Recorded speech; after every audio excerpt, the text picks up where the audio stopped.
Now, a couple of weeks back, I made a video saying that the biggest mistake made with the Andor series, and pretty much only mistake, was with the name. That Andor isn't exactly a title that grabs people's attention and makes them want to watch. That plenty of more casual fans or general audience members don't know or remember who Andor even is, and if they do, or you're a more hardcore fan that does indeed remember him from Rogue One, he wasn't exactly what you'd call a legacy character or one that is going to get automatic views.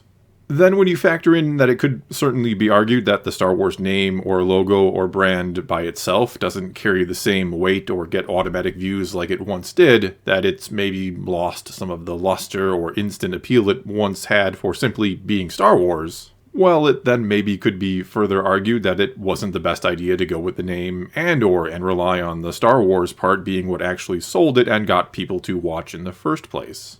Even Tony Gilroy, the showrunner, has admitted the series seems to be chasing the audience and that he was surprised that it didn't have a gigantic, instantaneous audience. Which makes me wonder if he or Lucasfilm or Disney regrets at all going with the name Andor, that they didn't go with something a little more catchy, like, as I've seen some suggesting, something like Rebellion Rising, even though that's really close to the name of a book that gives us Jyn Erso's backstory. However, the funny thing is, after seeing the season finale, and spoilers are incoming for that finale, so click away now if you haven't seen it. But anyway, after the finale, it turns out the name Andor is actually a perfect name for the series, and not just because, yeah, it's the name of our main or titular character, and he's going to eventually play a big part in the destruction of the Death Star. But rather because the show is actually about the impact of the whole Andor family, which was pointed out to me in this comment left on my most recent poll asking you to give your rating and thoughts on the series.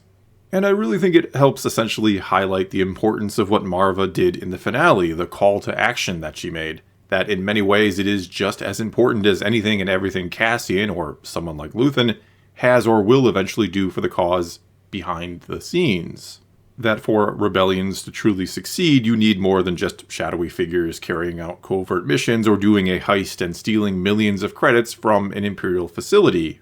I mean, it's easy to call those like that, some unknown figures stealing money and killing people along the way. It's easy to call them little more than thieves and criminals that are just out for themselves. It's easy for the Empire to vilify them since they themselves are committing what can certainly be considered wrong or evil acts.